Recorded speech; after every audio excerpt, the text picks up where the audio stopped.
We are live. What's up? Hopefully. Oh, Arty time. Arty time. Arty on. It's Excellent. been a minute. It's been quite a while. Yeah, it's been, I think, almost maybe even more than 2 weeks.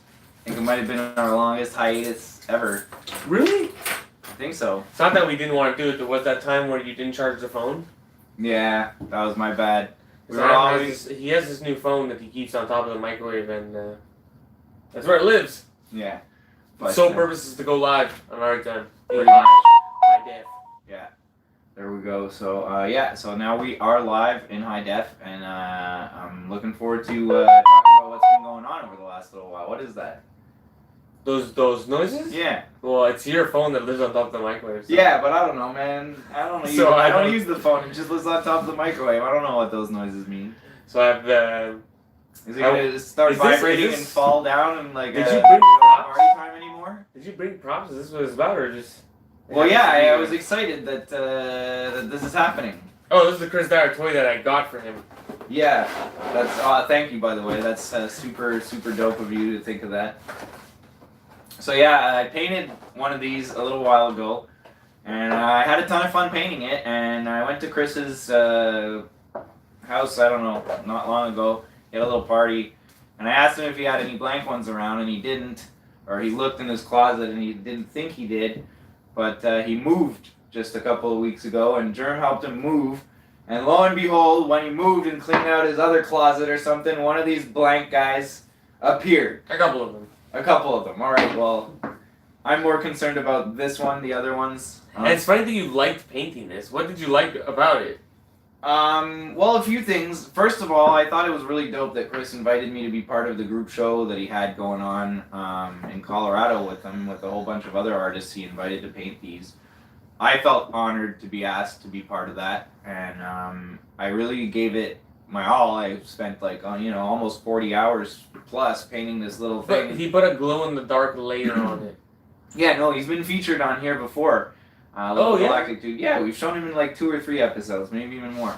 So, and it sold. It sold to one of my art collectors for a decent sum, $710 US. So I'm pretty happy about that. And it gave me the idea to paint another one, but this one I want to paint a little more like feminine-y colors. Like the other one was like, a little more masculine, and I decided to paint him a girlfriend. So I'm looking forward to doing that project. Who knows when, but it'll happen, and I'm excited to get back into it, because painting on a sculpture like that is very different than painting on something flat. You gotta pay attention to what parts of it are wet and what parts aren't, and it's a different process. You got to be careful, because otherwise you can end up making your life a lot more difficult if you're not careful, and you end up putting your thumb in wet paint, which happened to me a couple of times. I learned the hard way.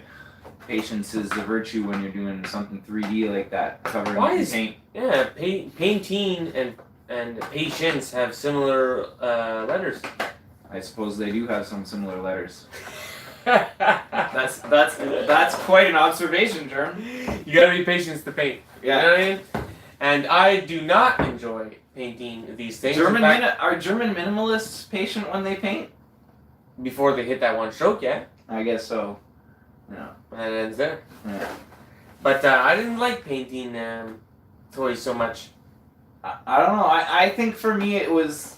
There's a little more to it than that it's a toy. It's that it's a toy made by Chris, who's like one of the big inspirations in my life as an artist. And I own 9 of his paintings. Not bragging or anything. Yes, bragging. So, like, I don't know. For me, there's that connection with Chris and the toy, and how cool that is. That, I went from being a manager at a shady call center, buying Chris's art with some of the money I made, and like not making my own art at all, really. I was doodling on Post-it notes, but at that time I did not consider what I was doing art in any way, shape, or form. And now I am an artist, and Chris felt that I was at a level enough where he was comfortable that inviting me into the show, I wasn't going to be out of place. And with some of the other names that I was next to in that show, like GermDee, and I was gonna rip the head off. Yeah, yours was pretty funny, but I'm glad that's the word that you give to it. Yeah, no, You're I working thought yours so was smart. awesome because it was your head. But like some of the other, like everyone's piece was impressive. You know, there was a lot of really, really talented artists that really gave a lot of attention to their projects. So it was awesome to see all of them displayed, and it was awesome to just be part of that vibe. And so, We're still trying to investigate what that noise is. and why we got cut off. But anyway, we're back. We are back. So what is new in your life, bro? Well, other than this new blank toy that you got me to paint, what else is new in my? So what else is new? I guess this phone is new, and yeah. So what else is new? Like the biggest new thing that I'm working on is a little secret. I don't want to talk a lot about in this episode yet. I thought we were talking about it. No, I don't want to talk about it yet. It's not like for public's consumption yet. It's still in the We're working on things. R&D department. Okay, well, I'll talk. I got a book on the way. That's awesome. Self-publishing a book. That's amazing. You know, there's websites online where you can get the sample of your book for cheap. Back in the day, and it was very hard to get one book. Yeah, for you sure. wanted one book out of like 50 or something. You have to make it worth the man's while. Mm-hmm. And now online, they'll sell you one book. Mm-hmm. And you can get that as a sampler and then do things with that. So I'm hoping to, once I have the sampler, go and sell ads. You know what? That's something we never talked about on this episode about like selling merch and like having one sample so you don't invest a whole ton of money on product that might not move. If you just buy one sample, you can take a picture of the sample, throw that up, and then kind of take pre-sales. The trick with doing that is making sure that your manufacturer, whoever is making the product that you're trying to sell, has a quick turnaround, so that you're not making your clients wait for I usually months get after. three. I usually get three because you always want to have like one, and then if it moves, yours doesn't disappear, and then you can do that twice. And then you better reorder after that. Mm-hmm. And it's a good gauge of... it also depends what, too. Like, it's a good gauge of how it's selling, too. Don't over-invest, because then you're going to end up with, like, a lot of one thing and discouraged to do the next. And that's not any way to run a business. Yeah, but also getting discouraged because you made one mistake is not a way to run a business either. I think a lot of But it avoids that. It can avoid that. Personally, I think there's probably no avoiding that. Like, at some point, somebody's going to order too much of one product and be stuck with a bunch of merch. And I'm going to order too much of a product again and be stuck with leftovers that I thought would sell and don't. Or, that's out of that color's out of fashion in this whatever season or something like that. Things like that are going to happen to me again, I'm sure of it. And, that's why you can liquidate stuff at low prices or make package deals around the holidays where you're like, oh, here, throw all these things that's maybe overstocked together and, get it out there for a deal for people. There's ways that you can mitigate those kind of mistakes if you make mistakes investing in too much merch. Me, I made a huge mistake investing in too much merch at one point. I bought like 3,000 magnets. And I went to the post office to weigh them to find out how much, did I need to buy the lowest amount stamps or the middle amount stamps. I wanted to buy a bunch to have them on hand when people ordered. But you had already... I'd already got the magnets, yes. Yeah, so I had the magnets to weigh them on the post office scale so they could tell me exactly how much, and they looked at me and they're like, you can't ship magnets internationally, you can only ship them within Canada. And like at that time, it was back when Facebook was bumping and I was selling hundreds of sets of stickers. But, almost none of them to Canada. I was selling them all over the world, Bahamas and Israel and Australia and, everywhere. And so now I had these 3,000 magnets that, like, I couldn't really ship through the mail. And I was stuck holding them. And I still have, 2,000 of them. So that was kind of a mistake that I didn't check on the postal thing. I figured they fit in an envelope, why not? But apparently they cause problems with... the electronic scanners that sort mail. So I've heard of people that have shipped magnets through the mail and not had problems, but I've also read quite a few stories from Etsy sellers who were selling magnets and they ended up getting banned from shipping through the mail because they had a big Etsy shop and they sent out 500 orders of these magnets at once and they all came back and they're like, you're banned, you're not allowed shipping. through the mail with Canada Post anymore. Right. So they were wrecked. Yeah, they weren't allowed shipping to the States through Canada Post anymore, and that pretty much closed their business down. So, you know, I'm glad. Magnets, y'all. Beware. Yeah, beware. Same thing with pins. They're a great product because when I sell them in person, people love them. They buy them. They're nice. They can stick on a fridge. People can look at them. They're like, you know, for people that don't want to have a big thing on the wall or can't afford a big thing on the wall, but they can afford a little thing on the fridge. And it reminds them subtly of your presence every time they open the fridge for a snack or for a drink or for whatever, you know. People open the fridge a lot. So it's a good place to have your art and stay in people's minds. Of course, then you have the odd person who's going to be like, oh, my fridge is stainless steel. You can't sell me magnets. No, they don't stick to stainless steel fridges. But a lot of those stainless steel fridges still have the sides that are magnetic, so it depends if they have it in the recess or if it's like one of those deals where one side of the fridge is exposed to the counter or whatever. How would you want a fridge that can't take a magnet? Because stainless steel is in fashion, bro. Oh. I want a stainless steel fake faux marble backsplash. Preferably from Canadian Tire on sale, please. Get to it. Yeah, that'd be cool.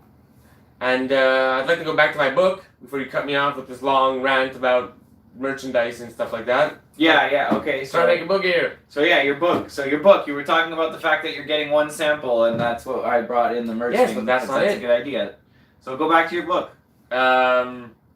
I was actually trying to do one which was about ink on paper, which is one of the things that I do comics.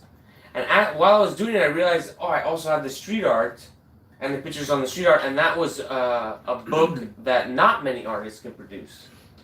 And I think that most of us have that in us.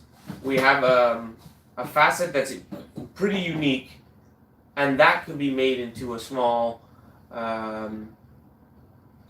brochure. I think flyer, having book, hardcover, tome, whatever you got in material. You know, it could start small. It could be a zine, but something unique that you do is like the glow in the black light and the double effects of paintings. If you did a brochure, I don't know how many of these you have, but the painting, and then the next page it's the painting in the black light, and it's just a book of that. That'd be dope, and it would give the illusion too that you crush, and I could see this painting, and it for sure has it. That one, it for sure has it. You know, you start to give an illusion that they all have it, but I don't have the black light to check.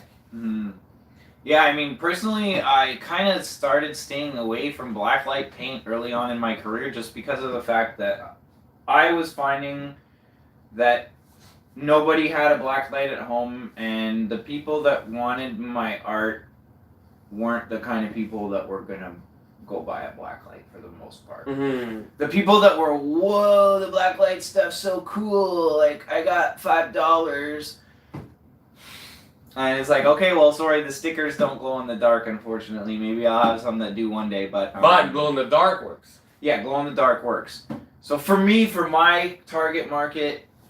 Glow in the dark. And my target market, I didn't know my target market when I started making art. So I used that term like I had this big plan for who was going to buy my art, and that's not the way it was. My target market, I learned who they were over the years of sharing my art and finding out who resonates with it and what type of person generally, you know...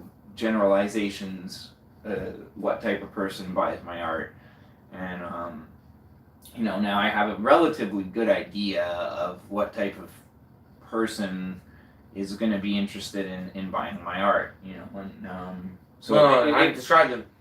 How do I describe them? Awesome. Of course, awesome people buy my art. Like, that's all you need to know. I'm looking for freaking awesome people. So, yeah. So if you're watching this and you haven't bought my art yet, I don't know, what does that say? It says you need to buy my art to be awesome. Or his art to be awesome.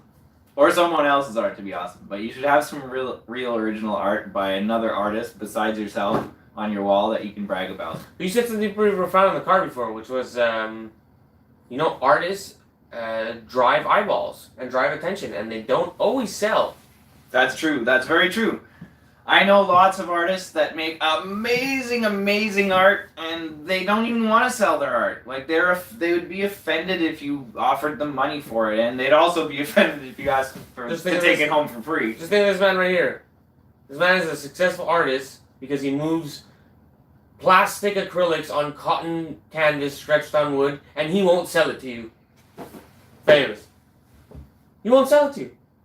Won't sell what? His fucking paintings. Well, he wants to keep them. It depends how much money you offer him. I know, but that just goes to show that you don't even have to sell the paintings because proof of concept. But Chris has done it. Chris has done it in such a way that he's built up his reputation and his brand around his merchandise as well as his art. Of course, you can have shower curtains, Chris bed has sheets, Chris pillows. has that. Yeah, so Chris has that. Whole house. That line of things that support his art career without necessarily needing to sell all his paintings anymore. It's beautiful though. That's what I was trying to illustrate. His career didn't start off like that. I wouldn't have 9 of his paintings in the next room if Chris didn't sell his art. Yeah, but he doesn't have that many paintings. Yeah, but look, I mean, let's face it, Chris has sold enough paintings over the years, and like that's what funded him getting going. That's what funded him making shirts out of hemp that he was paying like a ridiculous amount per shirt. And he thought he would be Mr. Eco Warrior, and people would line up to buy these shirts because they're Eco Warriors too, and they want to support the earth and da da da da. But those people don't want to spend $60 on a shirt, so he made that mistake. And like and then he grew and did this and that, and now Chris has learned for him what seems to work best, and I've seen it myself by working a little bit as his assistant for a little while. That what works for Chris is licensing his designs to companies that are big in the festival scene and other things too. He'll license art to other people. It's not like Chris has a questionnaire like, "Are you big in the festival scene?" No, no deal. But like he licenses his art to companies that make products and put his art on them, and they sell the products, and then he gets a cut off it. He also has his own brand too, though. He does. But even some of those things that have his name and his brand on them, he's not the one producing them. Some of those things. Some of them he is. Like this. He did this. He didn't have, China Toy Company call Chris and say, "Hey, we want to make one of your toys." Chris called China Company and said, "Hey, can you make a toy?" No, I called China Company. Yeah. Alright, that's true. I forgot about your little hand in that. Whenever someone needs to call China, they call me first. And then I don't haggle. And I'm sure everyone that hires you to do that is like, "Shishi." No, it's good. I mean, they were a good company. They made the South Park toys. So. Nice. I figured they'd be good with the vinyl. But my point was that artists all the time can generate eyeballs. People want to see the new thing. They come check it out. And yeah, I don't have $1,000 to buy this canvas, so I'm going to mosey on to this next post or something like that, But the fact that there's eyeballs leads me to believe that there's another way to make money in this business. As an artist. Okay, now I know what you're talking about. Alright. Yeah, definitely. 100%. I think there's another way to make money in this business, and that's hitting up people who don't necessarily get eyeballs and don't think about paying Instagram and all that stupid shit for those shitty ads. So if I make a book and I go around to these people with the book and I'm like, "Yo, you want to be in this book? $250 a page, $500 per spread." They might give me the money, and then I just have to put them in this book, and it has to be curated so it's not lame as fuck there. But if it's cool people in the book, if you're in the book, if other people are in the book, then that's another way to drive revenue. It's a win-win for both people if it is a good ad. And it's a good product. So now let's face it, like if you're an artist, there's a lot of different ways you can perhaps incorporate selling ads into your business.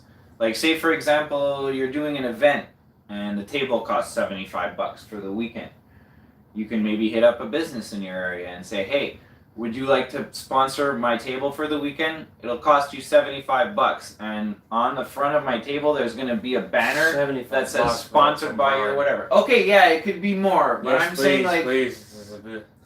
I'm saying when I like, did the Rialto, we sold banner space in the back for $2 Gs. Mm-hmm. And that was a 1-night, 3-hour event. 2G. And who was throwing this event? Me. Awesome. But the Rib Fest or something like that has way more people. You're right. So it's like, it is kind of 2G, right, buddy. But you're right. But the St. Mary's Church Basement Arts and Craft Sale doesn't. Okay, yeah, that's about hundo. That's hundo, and you're pushing it. Exactly. Okay, so you know whatever it is, like that's what. But the Rib Fest. That's what I'm talking about. But this is the interesting They don't thing. know what Rib Fest is. Rib Fest is a huge thing that I sell art at. The point is, there's some places that they let artists in because they're artists in your hometown. And it's huge. But they're not going to let a rando buddy over here who has a business in because he has no business there. You know, he'd just be selling ads. Or he'd be like, let's say a mechanic. Yes, he has nothing to do there. Yeah, He would give you money to have his thing there. Yeah. Because all the town is going there and he'd be there without being there. Yeah, exactly. You're exactly right. And body shops might have money. say John the plumber down the street. Okay, John the plumber is not going to rent a booth at these outdoor events and put a model of a toilet up and make examples of how toilets flush and show people. That's not what John the plumber does. John charges $200 an hour when you're fucked because your toilet's overflowing. That's what John the plumber does. So John the plumber might pay you whatever event, something equivalent to the exposure he's going to get. If it's St. Mary's Church Basement, maybe he'll pay you $100. If it's Rib Fest, maybe he'll pay you $2,000. But it has your banner in front with, your Me Art Inc.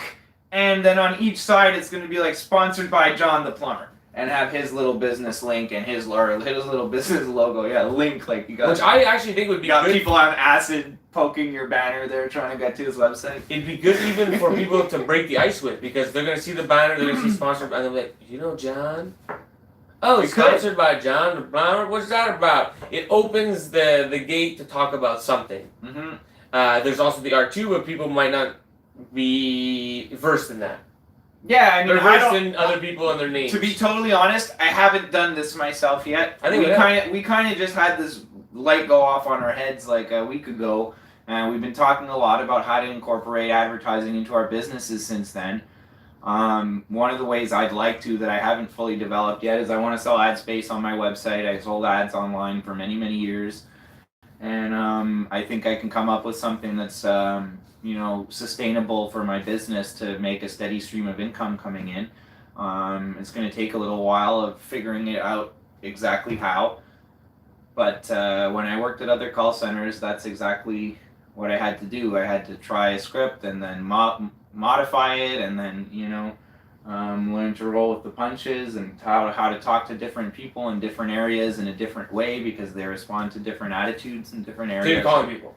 Yeah, so I'm basically going to be calling people and trying to sell them ad space on my website, and maybe, if they say they're not interested in the ad space, I can maybe be like, okay, well, would you like to become one of my patrons for an opportunity to win a painting every month? And if they say no to that, I can be like, okay, well, are you a retail spot? Would you like to see my wholesale price list for all my merch? Maybe you could make some money off of my stuff. There's other ways, and at the end of the day, I'm going to be introducing myself, my business, and my art to new people who don't know who I am right now. If I call 50 people tomorrow on the phone, 50 new people know about it. 50 new people know about me, and maybe 5 of them will get an email. They'll say, oh, send me some information, whatever the case may be. And I send them an email, and maybe they're visiting my website and bookmarking it for future reference. Like, oh man, we don't want to add on your thing, but the holidays are coming in a few months, and you have some really nice stuff. Maybe we'll hit you up, buy some Christmas presents from you for our family. You have really nice tablecloths. Cool, that's fine. That's awesome. That's the same as social media. It is. Except it's cheaper because you can get a phone online for $50 a month and make unlimited calls. Is it $50 a month? Something like that. I think I'm paying way less than that. But I'm also, here's a little trick from my telemarketing days. If you want to do this and you want to call different areas, you can find online, they're called a soft phone, which is a software phone. It's installed on your desktop or on your phone. And basically you can choose what number it'll be that you're calling from, and you can buy numerous phone numbers that have different area codes and then set which one you want to appear on people's caller IDs. So say for example you're in New York and you want to call California because it's late at night and all the businesses in New York are closed, and you're like, oh man, I'm really in the mood to reach out to people right now. So okay, I call West Coast, and then put your LA area code up on the screen so that people will answer the phone and be much more receptive to you. I mean, I don't know how many people watching this have ever worked in a call center or are ever going to be willing to pick up the phone and talk about their business that way. But this is just ideas. But it's an idea, yeah. We're acting upon the inspiration of this is possible. This is a palpable mind that's mine. See what we can find. And you're doing it in your way, which is you're gonna pick up the phone and call people. I'm gonna go and visit people with a book and be like, check out this book. And then hopefully drive the price down of production of a book. And then hopefully get people to send me footage, and then we can have more of a steady book. And then that's pretty much a goddamn magazine. Mm-hmm. But it would be cool to have it more chronicle the Montreal art scene.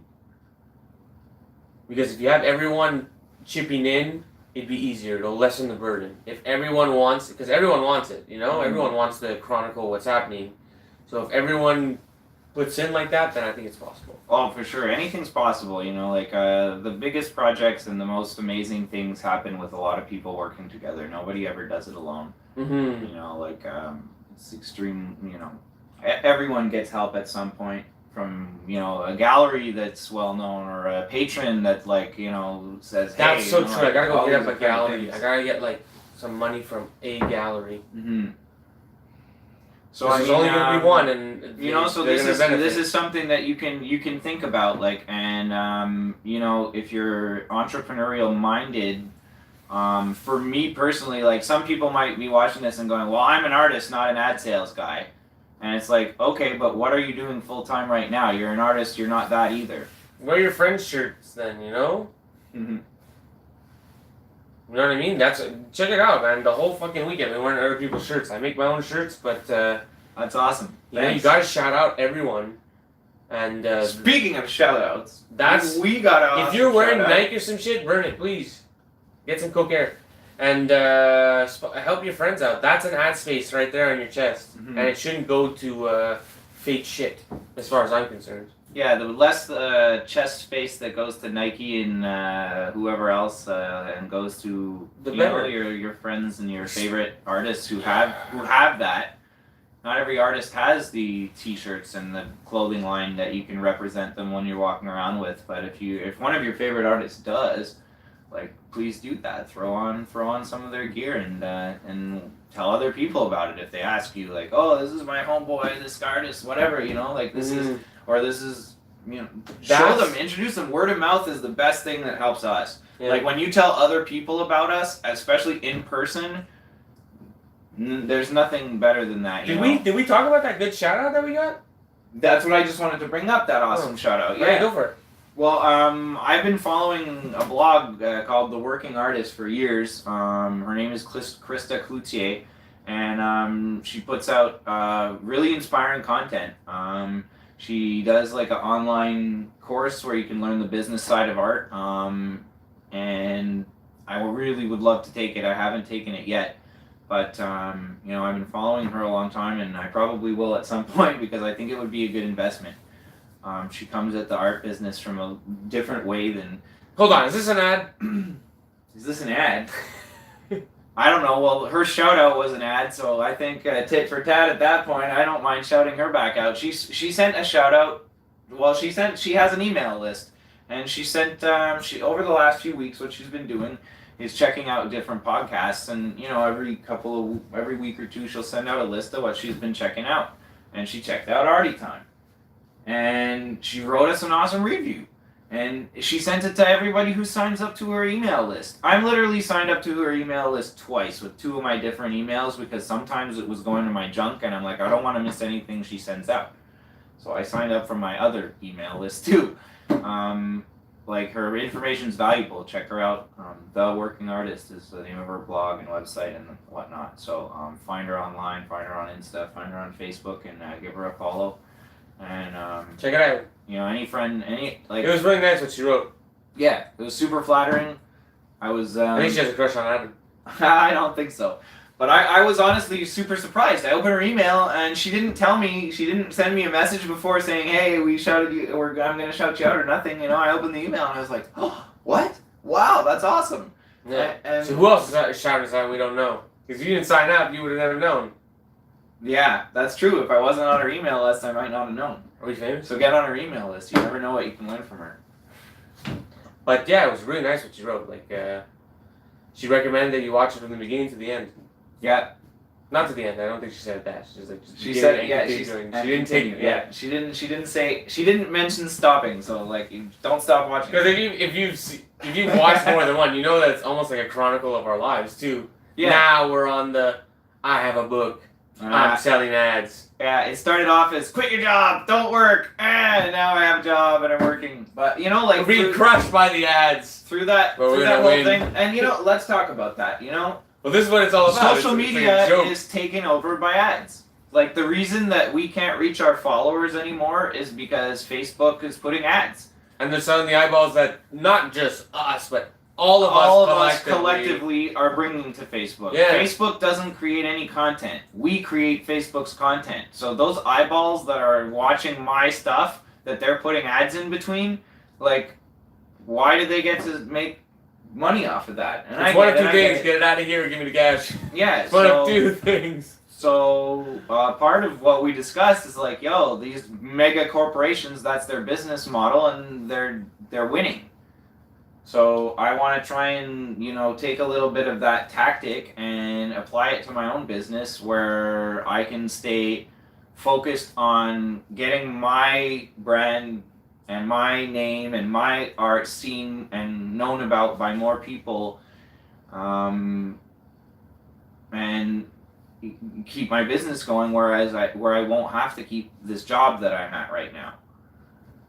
You know, I'd rather be working full-time on my own thing, even if part of that means that I have to work on networking and selling ads instead of just painting. But, you know, like, and it's the same thing, whether you're selling ads or whether you're approaching galleries and wanting them to do the selling for you, you're still selling. Yeah. You're still selling yourself, and you're still selling reasons why you're worth looking at. If I go to the gallery with some canvases, and I'm like, can you help me sell this? I'll be like, alright, might take a little bit of time, but we'll get this done. I show up and I'm like, hey, I have this book, you want an ad in it? They say yes, they're cutting a check live. They're not waiting for someone else to buy it. Jeremy, can you please tell me where this gallery where you just waltz in with canvases and say, hi, please sell these for me? And they're like, okay, it'll take a bit of time. Show me that gallery, because I want to bring I'm saying that was the best case scenario ever. Yeah, that scenario does not happen very You're not often. getting the money up front. That's what I'm saying is okay, you weren't getting the money up front. Yeah, okay, in the ad scenario, would you like a fucking page in this book? As long as the book isn't shit. Mm-hmm. If it's really cool, they're going to be like, God damn, it's if it's in their genre and it's cool, they literally have to. Mm-hmm. They're almost obliged to, because they're a gallery. They have to be in the scene. And it's not that much. You know, don't fucking shoot yourself in the foot. Get the money and run. Mm-hmm. And that could be a good way to open yourself up to the gallery. It could. I mean, you know, if the gallery's sponsoring a book, eventually, suffice to say that there might be a show. Now, like here, we've talked about advertising on websites and in books and on banners. The banner was a good idea. Yeah, there's other ways that could be done too. Like talk about shirts, but you know, the point is not to really use your personal space as the ads. That's a bit selling out, you know. This space available.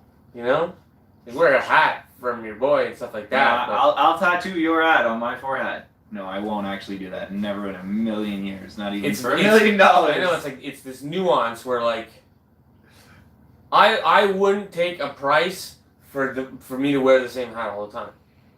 Someone's hat all the time, like, dude, crazy. Yeah, I mean, but I would pay to wear someone else's hat to support them. I think that's the nuance when it comes into the personal realm, the personal sphere. But you do a podcast. Maybe next time you tune into that podcast, there's a banner behind us. Mm-hmm. You never know. Or whatever else you do. Maybe you do roofing, and like you want to support us, and like you want us to put a banner in the back that says, you know, ABC Roofing. No, I have an idea of who it's gonna be. Awesome. Well, you sell our banners because you weren't interested in Arty Time merch. I was all like, let's get some Arty Time merch. You didn't even get Arty Time business cards made. I got Arty Time business cards You're gonna fucking made. die. That was like episode something. Yeah, okay, but that's not Arty Time merch. I want Arty Time branded merch. This is Arty Time. I like you're gonna fucking die. So you Yeah, better watch that's Arty Time. awesome. But Arty Time, you're gonna die doesn't tell anyone. Go type in Arty Time on Google and see what's up. Yes, it does. If you wear a t-shirt... Yes, it does. No, it doesn't. Because someone says, what's that shirt about? And then they go, oh, it's Arty Time Podcast. But if you just wear a shirt that says Arty Time Podcast, no one asks. How many people asked you about my shirt today? Go, it's fucking dope. Did anyone really, or are you just... Yes, I'm not even joking. I'm joking. Well, that's because my art's doper than Are You Gonna Fucking Die. It's just sick, bro. It's just sick. My point is, I wanted to have the Arty Time name on things. And when they say something about that, no, this is a painting. I swear, I'm just going to start painting these black. These are going to be painted black. You know, you realize that? I've been trying to show Pacific Northwest for the longest time, and I finally succeeded. Feast your eyes on low quality image of Pacific Northwest. It's all good, whatever. For the 8 people that watch, you got a preview. We're more famous than that, bro. Yeah, we are. Yeah, you know what? Now that she shouted us out, we very well could be. Like, I don't know how many people are on her mailing list, but I'm pretty sure it's more than are on mine because she's been at it a lot longer than I was, and she did a big Kickstarter. I think she did a big Kickstarter at one point and raised like a lot of money to put together her thing, like to sit and hire like proper lighting and cameras to do her shtick. Her shtick, yeah, and it's done well, and yeah, so. Oh, is it Kickstarter for the online class of how you learn to sell ads behind your podcast thing? That could be our class, yeah, definitely. You're in it right now. You're in phase 1.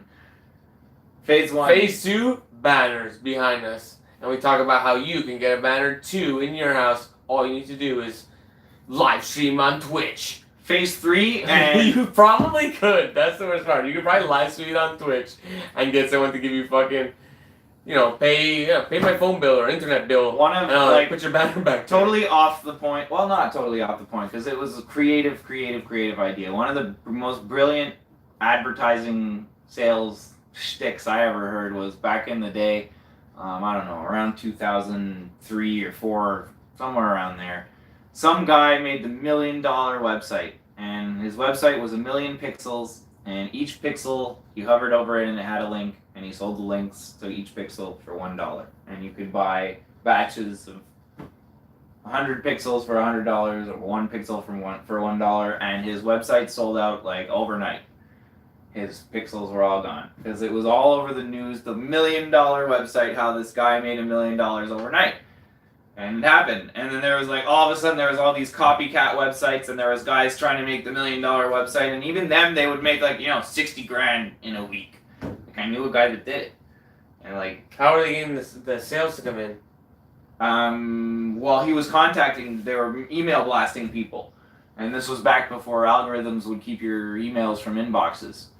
So, nowadays all it takes is like one guy to hit spam by accident, and for the next fucking 10 years your emails go to people's spam folders. Yeah, because I think that one works on the principle of like $1 for 1 pixel is so cheap that you want to do it, and then you kind of want to be like, it's $10. Yeah, exactly. But that's still nothing. It's still nothing, but you know that like not doing it is riskier than doing it. Yeah. Like, what are you going to lose, $10, or lose out on the chance to be on this brand new, amazing form of advertising? So, I think at that point it was like a fad. I mean, it went away. The website, I think, still exists. I think if you look up million pixel ad site or something, the website's still there. I don't know if he's renewing the ads on it every year and making $1 million a year on it. If he's not, he should be. But if he's not, he can hire me to do it.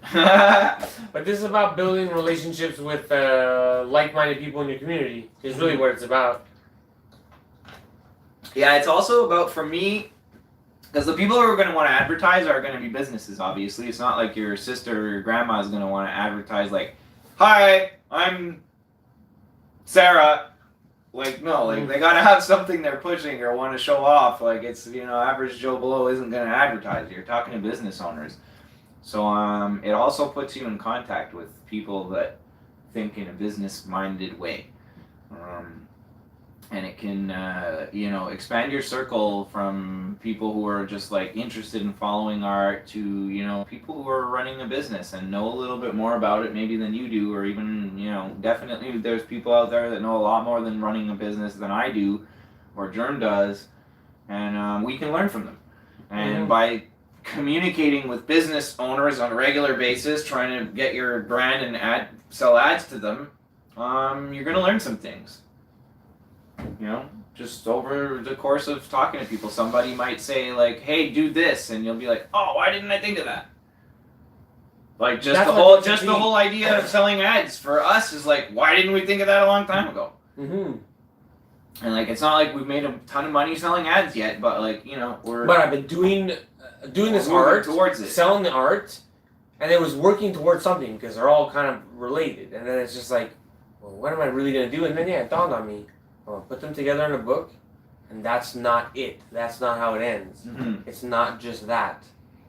Then I'm going to go get some ads. And that's what's going to make it so that I have the money to print a lot of books. A next book, or a next edition of the book, or whatever, And like, that's a viable business option, Oh, I've seen Just Suppose magazine. I'll speak openly for myself. Trash. Garbage. Too many ads. I don't know what the fuck's an ad, what's not an ad. And they sell the ad for 2 G's. How do I know? My boy told me because he paid once. 2 G's! 2 G's to be in a sloppy mess that nobody knows what the fuck's going on. I mean, like, I don't want to... So I feel confident. They're selling things for 2 G's and everyone loves it. Oh, it's a magazine about art. They want to suck its dick. They're really down on all fours for it. If that book gets that kind of praise, let's make a real one. Yeah, I mean, and it's like, our last episode was about documenting, and there's really no better way to document your career than making a little magazine about it, or a little booklet or book about it. Like he was saying, there's companies where you can go online and literally make a hardcover book and order, very limited copies of it, and not pay a ridiculous amount of money. Yeah, they're not $4 either. You gotta invest. I paid $40. And if you go back to our earlier episodes, there's one called "Don't Be Cheap."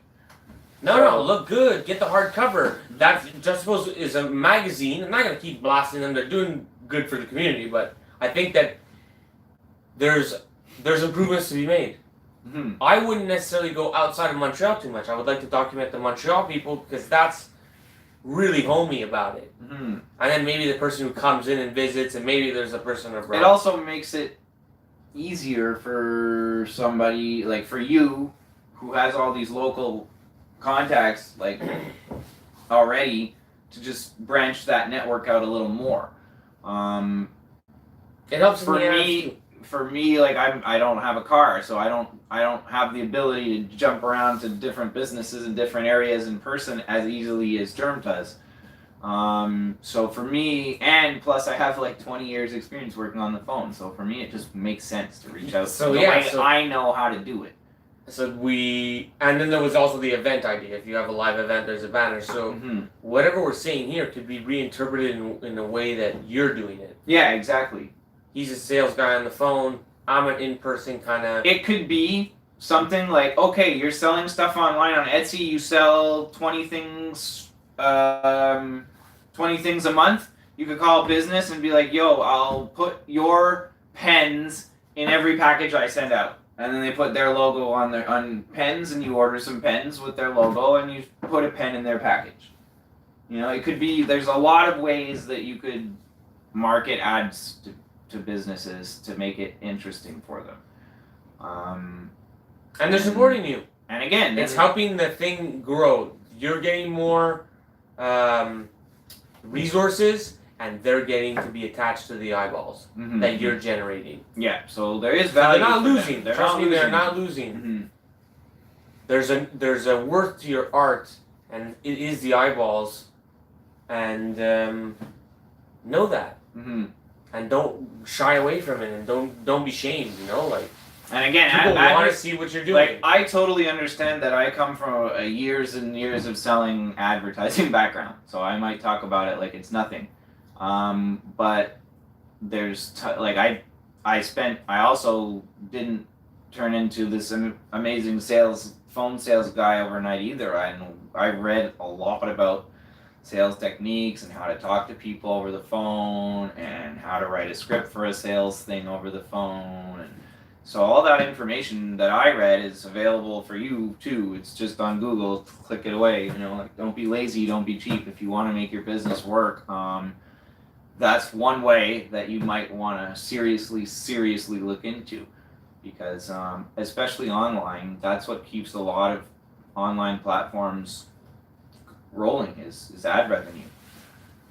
Yeah, I think in both the cases that we're talking about, just get out there, you know what I mean? Mm-hmm. Get out there on the internet, get out there in real life, and get in your scene and meet people in person. Mm-hmm. That's what I'm trying to say. You're saying meet them over the phone. Yeah, over the phone is in person. With a voice over the phone, to me, that's way more in person than typing on a Instagram or a DM with no emotion and like when you talk to me on the phone, you're talking to the same guy that's talking to you here on this video. You hear my voice, you hear my tone of voice. I can make a joke with you, I can laugh, we can complain about Facebook together. And that's another cool thing when I'm reaching out to businesses, like at my day job, like I sell ads on screens in restaurants, my day job, and like all these people are complaining about Facebook, and it's nice to know that other types of businesses besides just creative businesses have had those experiences with Facebook. So that's kind of been interesting to experience firsthand. Definitely, there's no fucking ads on Facebook. Mm-hmm. Imagine how frustrating it must be if you're just a normal business and you can't really, there's nothing interesting to post about. Mm-hmm. We got cement. Yeah, exactly. Yeah. And they still want it because it's social media. They still want that like, those likes, Well, that used to be the fuel that made more people see your stuff, was how many people liked it. They were like, oh, if people like this, let's show it to more people. But now it's like, oh, if people like this, it doesn't matter. If people pay for this, let's show it to more people. No, it's hold on. What are they liking? Is it a product? Crush it. Is it a baby's face? Let it slide through for now. Well, that's the whole thing. Is it a product? Yes. Are they paying us? Yes. Okay, we'll let them reach a little tiny bit of people. Yeah. If it's no, crap. So, It's subtle. That's what I'm saying. You gotta wear your friend's shirts when you can. Some like hand signals. Buy it on the store. It's down there, the link. It's gonna come in 3 posts, the link. That's how I feel. Kind of is like that. Where we're being botted so much. People always send me messages of like things that they talked about, and then it ends up being an ad. Like they're talking about it with me or with other people, and then they get added on it. The bots catch them talking about something, and they get ads on Instagram about it. Oh yeah, no. I Very remember, specific things. I remember on Christmas 2016, like the worst episode of Facebook censorship I ever experienced. My dad's friend wrote to my dad in a message on Facebook and said, I want to buy some of Adam's stuff for the holidays. My dad set up a group message with me and this lady, and the group message with my own dad, who's marked on Facebook as my dad, went into my junk mail because how? I don't know. It went into my filtered inbox. My guess is because she was asking him prices, and there was content about business going on. So you didn't know about it? I didn't know about this message from my dad. So my dad thinks I'm ignoring him and that I'm not caring about this lady when I've never seen my dad's message. So finally, a few days later, I see my dad, and he's like, hey, how come you never replied about Lauren's thing? She wants to buy 2 of your blankets. And I'm like, what? What Lauren's thing? Who's Lauren? And I was livid. I was freaking angry. This is my living. This is my livelihood. And it's my dad. Yeah, so who else is caught So, like, who else is caught in these algorithms? Like, who else's stuff is in this filtered inbox? And then when I went into the filtered inbox, you know, the very first time I went into that filtered inbox. Oh, it was crazy. It was crazy. I was like, there's all these sales I missed. There's all these people asking me for custom art. There's all these people asking me for shirts. There's all these people asking me for shit. And I didn't even get a notification that I got those messages. And some of them were like 8 months ago. And I didn't even know that filtered inbox and leaves a bad existed. taste in their mouth and everything. Yeah, they think you're ignoring them. They think think you're being a dick, and you know they don't know that you haven't seen their message. So anyway, you know. Yeah, that was a good day when I found out about that. No, I was livid, man, when I found, like, the first time I found out about it, whatever, I was like, oh, there's this filtered inbox now that I have to check with all these potential sales popping up in it. Cool. Now I know there's potential sales in there. But when my dad's message went in there during the holiday season, that was just like getting kicked in the nuts by Facebook. You know, Facebook, I'd rather get kicked in the nuts. At least I'll get up 5 minutes later and feel good again. Now every time I use Facebook, I have that residual negative feeling about it. Like, it doesn't feel good to use Facebook anymore.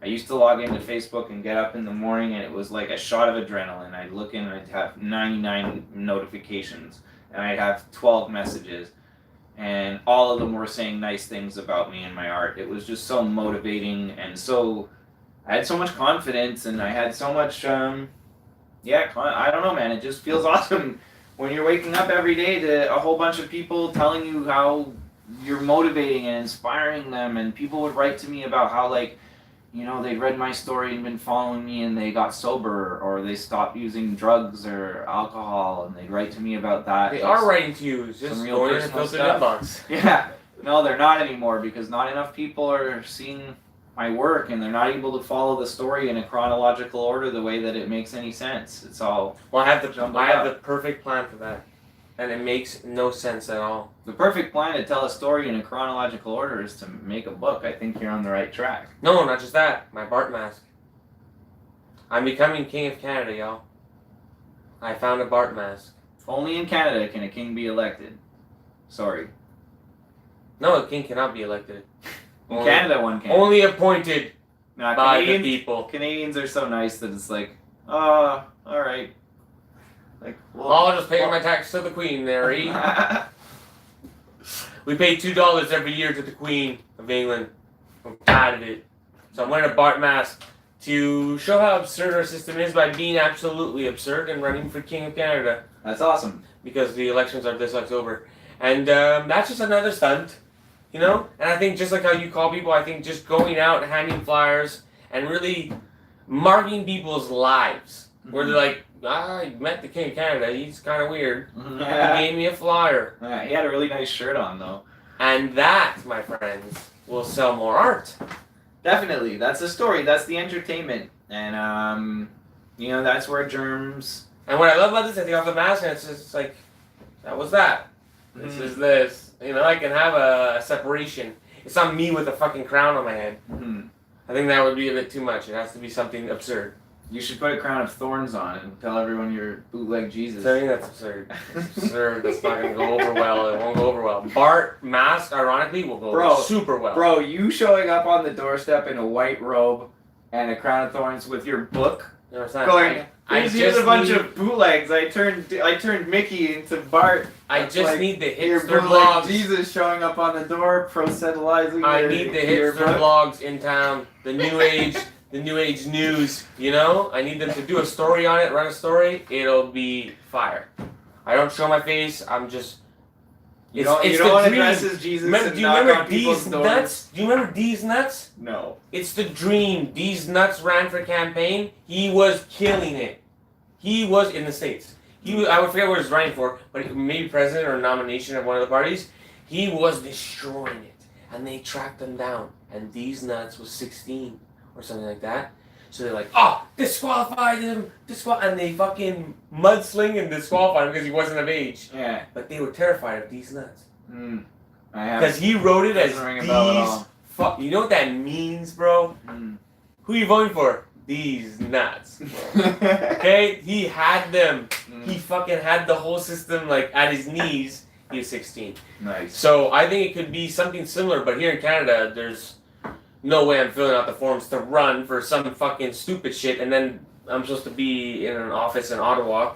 If I win, can't have that. No, and So the only thing that from what I know, it costs a fortune and is very difficult to run a political campaign, even if you're just running. No, I think it's the marketing. I think it's just the marketing. It costs a lot of money.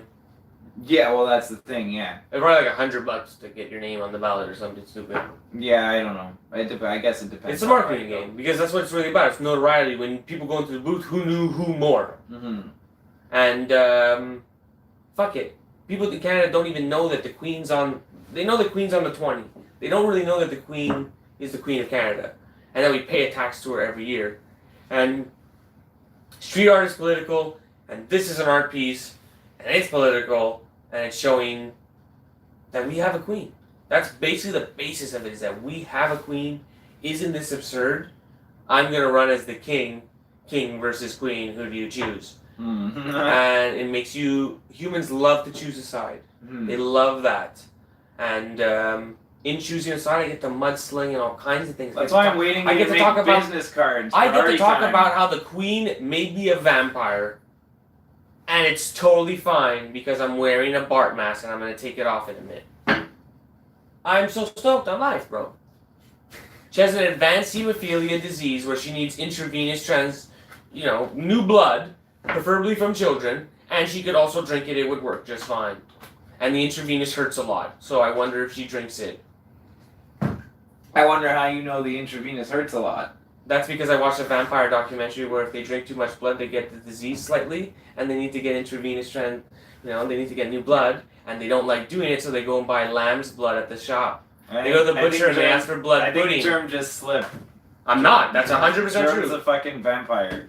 It's 100% The truth true. comes out. 100% true that they go and drink blood at a butcher because they don't want to get You said trans. the intravenous hurts a lot. You didn't say I heard the intravenous hurts a lot. You didn't say I never got the it. documentary said you said the intravenous hurts a lot. That's stated like a man who has experience with the intravenous child blood. I'm just saying intravenous child blood. Okay, guy with the mask on, it's getting a little too deep. But is she really a reptilian? It's gonna be things like that. It's gonna be mudslinging, but it's gonna be fun. Like, don't you want to have a little bit of a reptilian thing? Is she shit-shitting? Well. With the eyes? I'll make it funny. And that's Canada's gift. Is that we could talk about hard things because in a funny way, you know? Yeah. For now. What do you mean? For now. We can. I think it's important to push the boundaries then, so No, that I it doesn't get to anything red coatish like the Brits, how they want it all uptight. Well, no, I'm just talking about more like how everyone gets deplatformed for talking about this kind of thing. If you can't deplatform a guy in a Bart mask in a town who's absolutely hell bent on fucking doing it, you can't. Unless I'm behind the scenes, like, hey, you, MTL Blog, you should really go check out that story on the guy who has a Bart mask. Here's his link. With a fucking other email.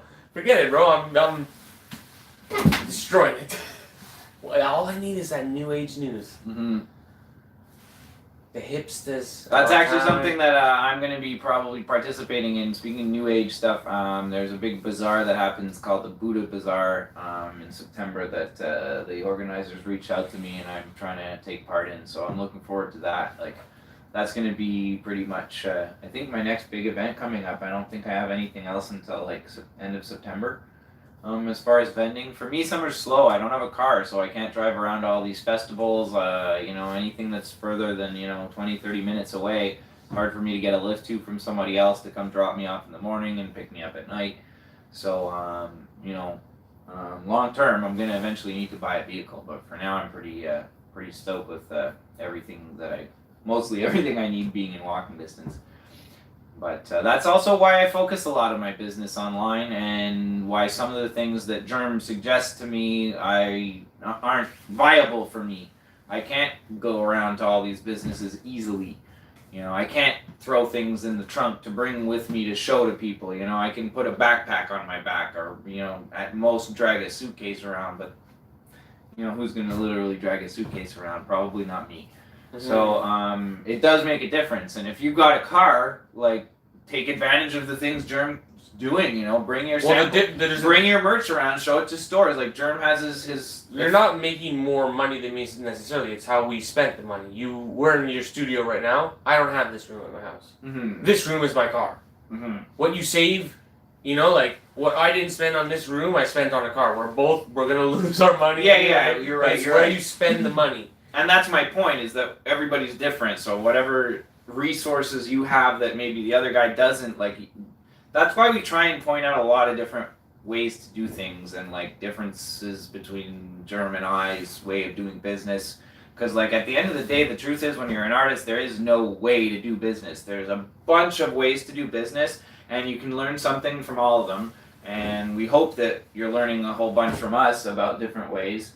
And you know, I think there's so many. I've met so many different ways. Mm-hmm. It's crazy, and it's really about honing in on what you want to do. Mm-hmm. Okay, not necessarily what you think is easy. Mm-hmm. Really think about what you want to do, and then focus on that. And what it means to you. Because sometimes it's easy for me to make T-shirts and but what I really want to do is paint on canvas, and that sometimes is a little bit harder.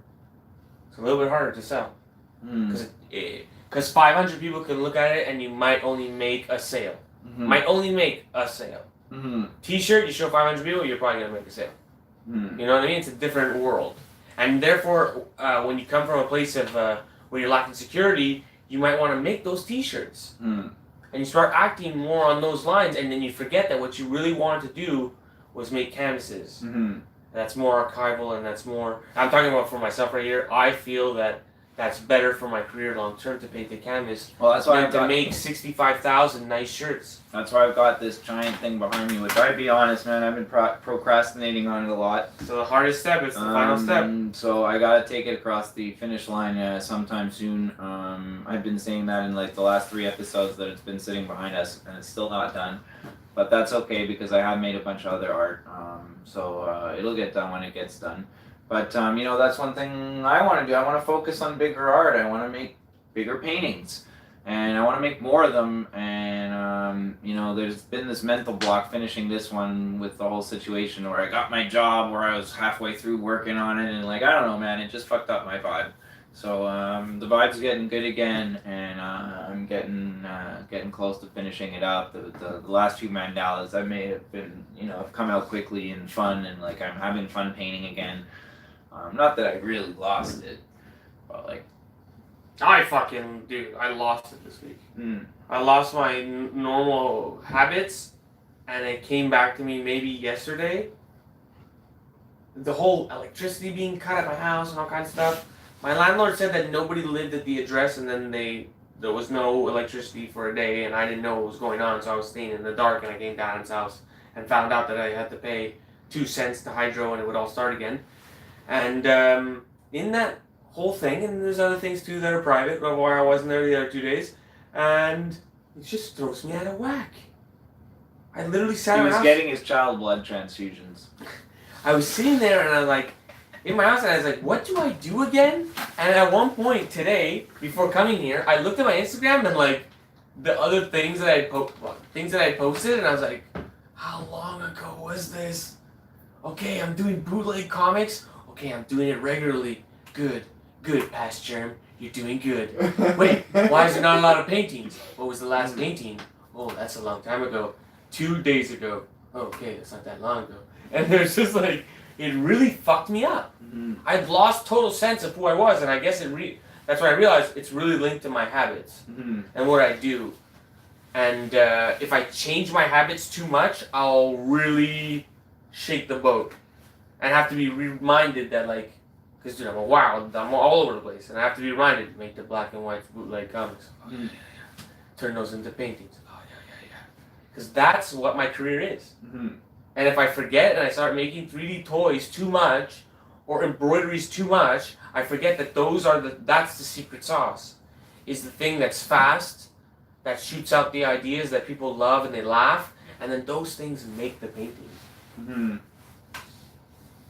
So my real point was that figure out what you really want to do, what you love, and always remind yourself, and figure out a way to always remind yourself to keep those things running. Yeah, and It might not be 2, might be 1. I suggest 3. For me, I realized that I had really kind of slowed down my production a lot over the last few months. I needed a vacation. I needed some time to relax to myself and to not feel guilty about watching Pawn Stars or Antiques Roadshow when there's a painting behind me that's unfinished. And But you did paint a lot. I paint a lot compared to a lot of people, but compared to the past me over the last few months, I really haven't been painting a lot. And over the last few weeks, I have been again, and it feels great. And that's something that I think people need too. If you're an artist, is like they need fresh stuff from you relatively often, like every week or two at the farthest. The more often, the better. But when I scrolled through, I noticed that the last 2 ones that I painted sold. Mm-hmm. It's kind of like, what am I doing? What am I doing today other than why am I not doing that thing? I noticed I've gone a few days, like 4 or 5 days in a row where I didn't post anything on my social medias, and then I kind of posted something new, and it got the best reaction of anything that I've posted in a long time. I was really excited about it, so I want to make more fresh art, I want to make more big art, I want to blow people's minds, I want to sell some ads. To make all the rest of what I just said sustainable from a financial standpoint, and also from a growing my brand standpoint. It's not just about selling ads, it's about for every ad I sell, at least 50 to 200 people are going to say no thanks, not interested.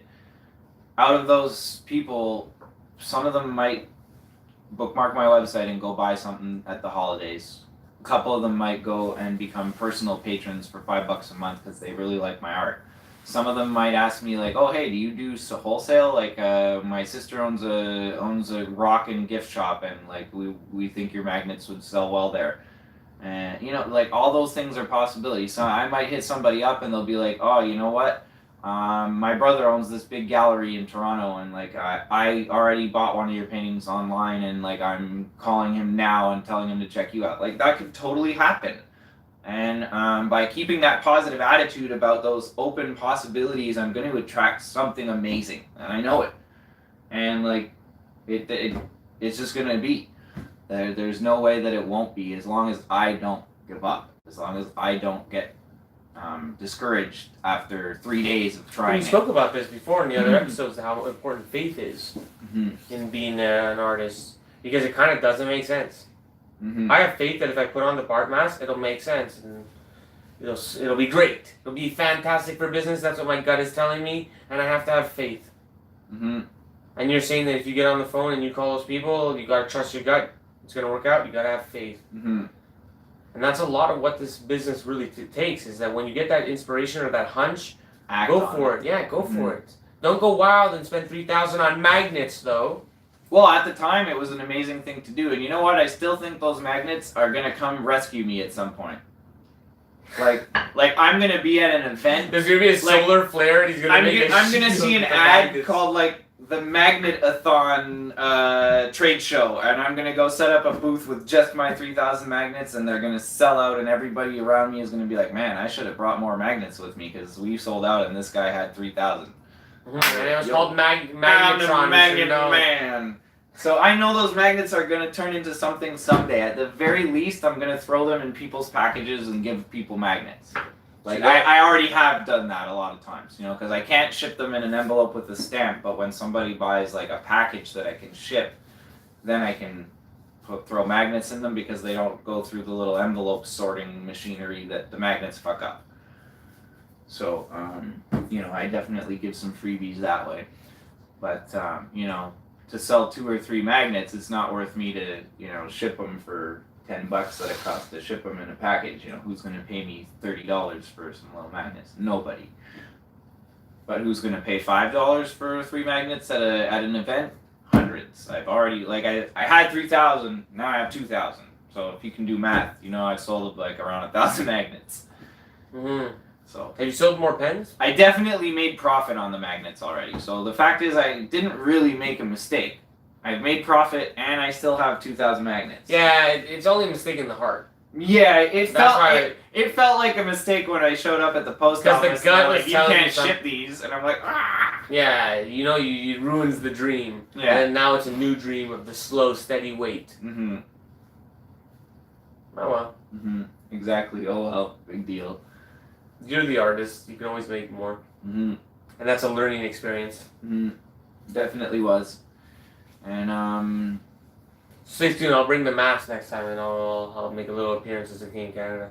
yeah, I think we should maybe even check if Krista Cloutier would like to be a guest on our podcast at some point. I'd honestly love to have a conversation with her because she said in her email that there's some things she doesn't agree that we talk about. Oh, you're gonna call her out? Well, I'm not going to call her out. I'm curious to know what she doesn't agree with. And What don't you agree her with? say is, Yeah. what her take on it is, and I think that it would do nothing but increase the value for our viewers. Of course, have and listeners. have that another artist prove that there could be a third way that works. Yeah. We had that already with Chris, So where it was like 3 different people, 3 different points of view. They're all right mhm. in the artist world. They're all working. And And it's interesting. And it's fun. Like I worked in call centers for many years, and every single one of them, I was literally the top sales rep that I ever worked in. There was never a call center where I worked in that I stayed more than like a month or two that I didn't end up the top sales rep. And the reason I end up the top sales rep when I become a sales rep on a call center sales floor is because I ask the managers if I can go listen to the 3 best sales reps. And even if I don't ask the managers if I can go listen to them, I'll make sure that I sit near them so I can hear them whether I ask the manager to or not. And I listen to them between my calls. When the phone is ringing or answering machines are going, I'm listening to that guy next to me who's making twice as many sales as I am. And I'm listening to what he says. But I'm not only listening to him, I'm listening to the other guy that makes a few more sales than me and listening to his lines. And then I take the best lines from him and him and him and him and him and I throw them all together and I'll use them at the right time with the right person.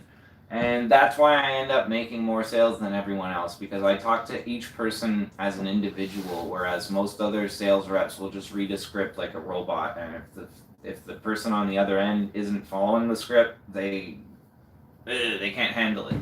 But I talk to each person like an individual, and that's one of my strengths as a salesperson is like, when I worked in call centers that called the States, I literally went as far as changing my accent.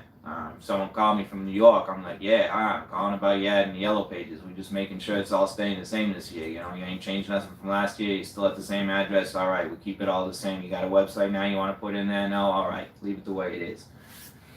But if I'm calling Texas, I'm telling you, hey, I'm calling from the yellow pages. We just making sure y'all ain't changing nothing since last year. And, you still at 123 ABC Street? All right, perfect. We got you down there, and you got a website now you want to put in there? No. All right, cool. We keep it all the same for you. So, that's called mirroring, by the way. There's actually a term for it. Somebody talks slow, talk slow. Somebody's talking a mile a minute, I'm talking a mile a minute. And those are just phone techniques that I know from working on the phone. They're not going to apply to every type of sales that you're going to do, but they do apply to phone sales. So, if you're ever going to pick up the phone, even if you're going to pick up the phone to call galleries, if you're picking up the phone to call stores to get your merch in them, if you're picking up the phone to call St. Mary's Church to tell them you want a table in the basement, you're going to get a better response from people if you talk to them the way they talk to you. And I'm not saying you have to put on fake accents, but if they talk slow, talk slow. If they talk fast, talk a little faster. It helps. Mm-hmm. It just makes you, it gives you It's a sense of a rapport. familiarity, exactly. Rapport A familiarity. You're not a strange thing. There's that connection of familiarity that's important. Let's face it, that's why we do these things. That's why when you're an artist, you're putting your stuff out there. That's why you talk about it. That's why you write about it. Like, people familiar with your art, people familiar with the aesthetic of it, people familiar with the story behind it. Like, the more familiar people are, the better they react to you.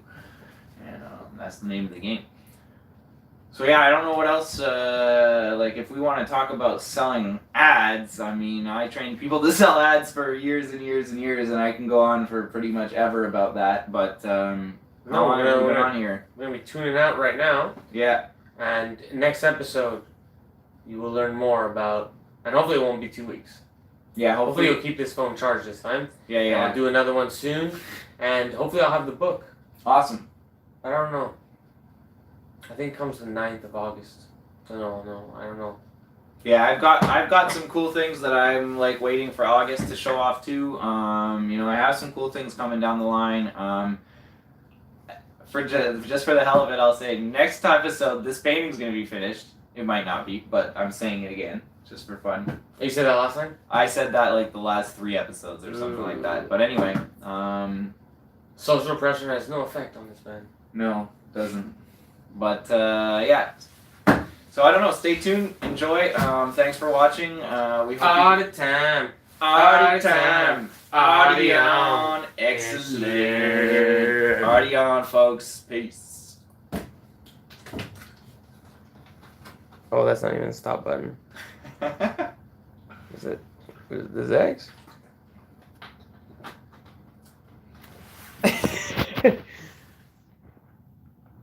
Yeah, it is X.